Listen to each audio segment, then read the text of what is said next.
নমস্কার বন্ধুরা, অনুভার রান্নাঘরে সবাইকে স্বাগত জানাচ্ছি। বন্ধুরা, আজকে আমি আপনাদের তৈরি করে দেখাবো কোনো রকম মাটির উনুনের ঝামেলা ছাড়াই শুধুমাত্র গ্যাস ওভেনে দারুণ মজাদার স্বাদের তালের পোড়া পিঠা রেসিপি, যেটা আমাদের গ্রাম বাংলার কিন্তু অত্যন্ত একটি জনপ্রিয় পিঠা রেসিপি। এই পিঠাটি তৈরি করতে গেলে একটাই ঝামেলা পোহাতে হয়, যেটা হলো মাটির উনুন।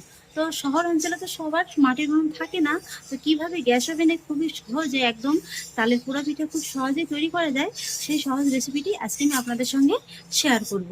আর সেই জন্য দেখুন বন্ধুরা, শুরুতেই কিন্তু গ্যাস ওভেনে আমি একটি কড়াই বসিয়ে দিয়েছি, আর তার মধ্যে কিন্তু অল্প একটু জল দিয়ে আমি কড়াইয়ের গায়ে খুব ভালোভাবে লাগিয়ে নিয়েছি। আর জলটা যখন এইভাবে হালকা করে একটু ফুটতে শুরু করে দেবে, তখনই আমি এর মধ্যে অ্যাড করব এরকম একটা মেজারমেন্ট কাপ মেপে 1 কাপ পাকা তালের কাঁধ। এখানে আমি জাল করা ছাড়াই কিন্তু কাঁচা তালের কাঠটা নিয়েছি, আর কোনো রকম জল ছাড়াই কিন্তু তালের কাঠটাকে বের করে নিয়েছি। এবার আমি ঘন তালের কাঠটাকে কিন্তু এই কড়ার মধ্যে নিয়ে নেব, আর তার মধ্যে নিয়ে নেব ওই একই কাপ মেপে জাল করা 1 কাপ ঘন দুধ। এখানে বন্ধুরা আমি এখানে একটা মেজারমেন্ট কাপ মেপে নিয়েছি, আপনারা চাইলে কিন্তু যে কোনো একটা বাটি মেপেও নিতে পারেন। তাহলে কি হবে, পরবর্তীতে যে মাপগুলো আছেন এটা দিতে কিন্তু সুবিধা হবে। আর দুধটা নিয়ে নেওয়ার পরে নিয়ে নিচ্ছি ভর্তি ভর্তি 1 কাপ চিনি। আমি এখানে আজকের এই রেসিপিটা সমস্ত কিছু এই একটা কাপ মেপেই নেব, তাই এখানে 1 কাপ তালের জন্য কিন্তু আমি 1 কাপে চিনি নিয়েছি। তবে চিনিটা কিন্তু আপনারা তালটা কেমন মিষ্টি হয় সেটা বুঝে কম বেশি অ্যাড করতে পারেন।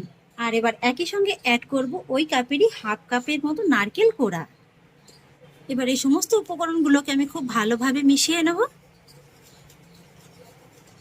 আর এই সময় কিন্তু আঁচটাকে একেবারে কমিয়ে নিয়ে এই সমস্ত উপকরণগুলোকে খুব ভালোভাবে মিশিয়ে নিতে হবে। সমস্ত উপকরণগুলোকে আমি খুব ভালোভাবে মিশিয়ে নিয়েছি। আর এবার মিডিয়াম ফ্লেমে এই তালের কাঠটাকে কিন্তু আমি দুধের সঙ্গে জাস্ট 1 মিনিটের মতো একটু ফুটিয়ে নেব। দেখুন বন্ধুরা, 1 মিনিটের মতো কিন্তু আমি তালের কাঠটাকে একটু ফুটিয়ে নিয়েছি। আর এখানে আমি কাঁচা তালের কাঠটা ব্যবহার করছি, আপনারা চাইলে কিন্তু তালের কাঠটাকে আগে ভাগে জাল করে নিয়েও তারপরে ব্যবহার করতে পারেন। আর এবারে আমি তালের মধ্যে অ্যাড করব চালের গুঁড়ো। তো এখানে আমি ওই একই কাপ মেপে চেপে চেপে উঁচু উঁচু 1 কাপ নিয়েছি আতপ চালের গুঁড়ো। তো এই চালের গুঁড়োটা কিন্তু ভেজা আতপ চালের গুঁড়ো আমি ঘরেতেই তৈরি করেছি, আপনারা চাইলে কিন্তু কেনা চালের গুঁড়োটাও ব্যবহার করতে পারেন। তো এইবার কিন্তু আমি এইভাবে অল্প অল্প করে চালের গুঁড়োটা দিয়ে দেব, আর তারপরে এই তালের সঙ্গে খুব ভালোভাবে মিশিয়ে নেব। আর এই সময় কিন্তু আঁচটাকে অবশ্যই একেবারে কমিয়ে দিয়ে নেবেন। প্রথমে আমি 1 কাপের মতো দেবো, যদি পরে প্রয়োজন হয় তাহলে আরেকটু দিয়ে দেবো।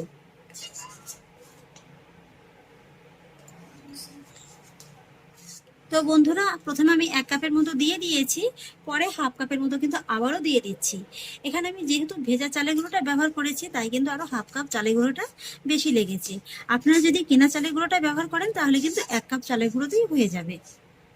চালের গুঁড়োটাকে আমি খুব ভালোভাবে মিশিয়ে নিয়েছি। আর এবার মিডিয়াম লো ফ্লেমে এই চালের গুঁড়োটাকে চালের কাঠের সঙ্গে আমি মোটামুটি 3 থেকে 4 মিনিটের মতো একটু জাল করে নেব। দেখুন বন্ধুরা, চালের গুঁড়োটাকে কিন্তু আমি তালের কাঠের সঙ্গে মোটামুটি 3 থেকে 4 মিনিটের মতো এভাবে একটু জাল করে নিয়েছি। আর এবারে আমি চালের গুঁড়োর মধ্যে অ্যাড করব ওই একই কাপ মেপে প্রায় 1 কাপের মতো নারকেল কুচি, সেই সঙ্গে অ্যাড করব স্বাদ অনুযায়ী লবণ। এবার নারকেল কুচি আর লবণটাকে কিন্তু ভালোভাবে মিশিয়ে নেব। যে কোনো মিষ্টি খাবারে সামান্য একটু লবণ দিলে কিন্তু স্বাদের ব্যালেন্সটা একদম পারফেক্ট ভাবে হয়। এই লবণ আর নারকেল কুচিটাকেও কিন্তু খুব ভালোভাবে মিশিয়ে নিয়ে আরও মোটামুটি 3 থেকে 4 মিনিটের মতো এটাকে একটু জাল করে নিতে হবে। এইভাবে মোটামুটি আরো 3 থেকে 4 মিনিটের মতো সময় নিয়ে কিন্তু আমি রান্না করে নিয়েছি। আর এইভাবে একটু সময় নিয়ে রান্না করলে কি হয় জানেন তো, তালের কাঁচা ভাবটাও একদম খুব ভালোভাবে চলে যায়। আর তাছাড়া চালের গুঁড়োটাও কিন্তু খুব সুন্দরভাবে একদম সেদ্ধ হয়ে যায়।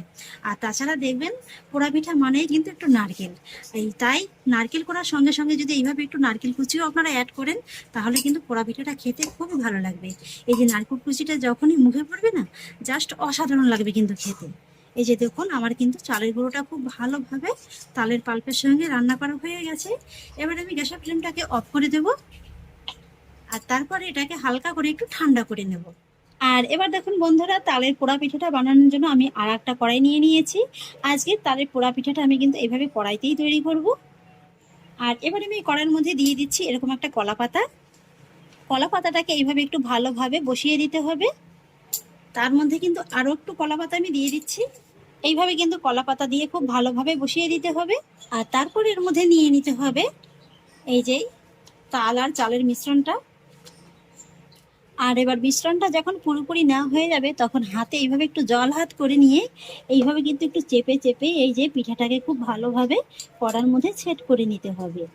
এতে করে কি হবে, হাতে যেমন গরম তাপটাও খুব বেশি লাগতে পারবে না, আর এটা কিন্তু খুব সমানভাবে একদম সুন্দর করে বসানো যাবে।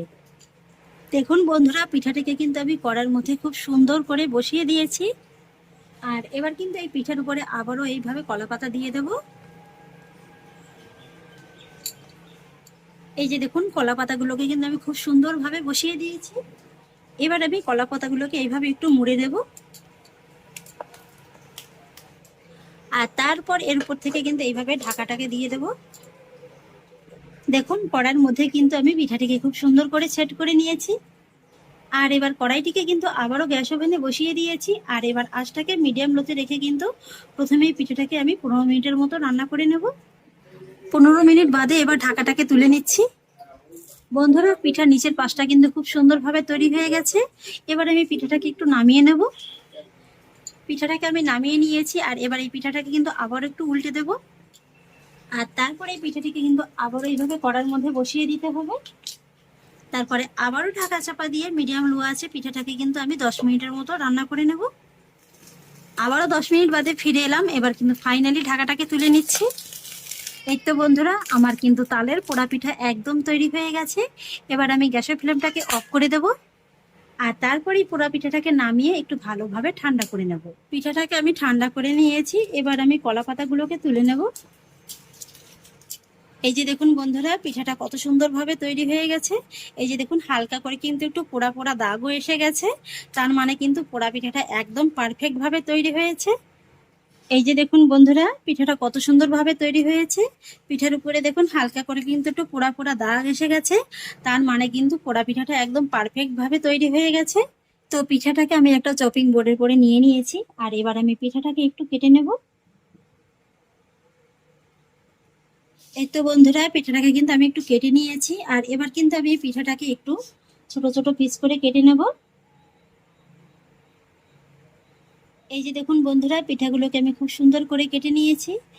এই যে দেখুন, আর এই পিঠাগুলো জানেন দুপুরটা হবে হালকা শক্ত, আর ভিতরটা হবে কিন্তু খুব সুন্দর একেবারে নরম। এই যে দেখুন, ভাবতেই পারবেন না বন্ধুরা, কোনো রকম মাটির উনুন ছাড়াই শুধুমাত্র গ্যাস ওভেনে এত সুন্দর তালের পোড়া পিঠা তৈরি করা যায়। দেখতেই দেখুন কতটা লোভনীয় লাগছে। আর এটা যতটা লোভনীয় লাগছে, খেতে কিন্তু ততটাই মজাদার লাগবে।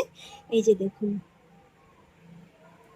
উপরটা খুব সুন্দর হালকা শক্ত, আর ভিতরটা দেখুন কত সুন্দর নরম।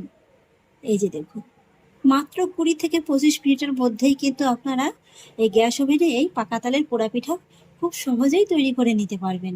তাহলে আশা করছি বন্ধুরা, আমার আজকের এই পোড়া পিঠার রেসিপি আপনাদেরও খুব ভালো লেগেছে।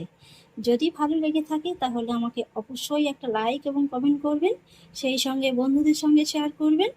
আর প্লিজ বন্ধুরা, যদি আমার পরিবারের নতুন সদস্য হয়ে থাকেন তাহলে একটা সাবস্ক্রাইব করে পাশে থাকা বেল আইকনটি প্রেস করে দেবেন।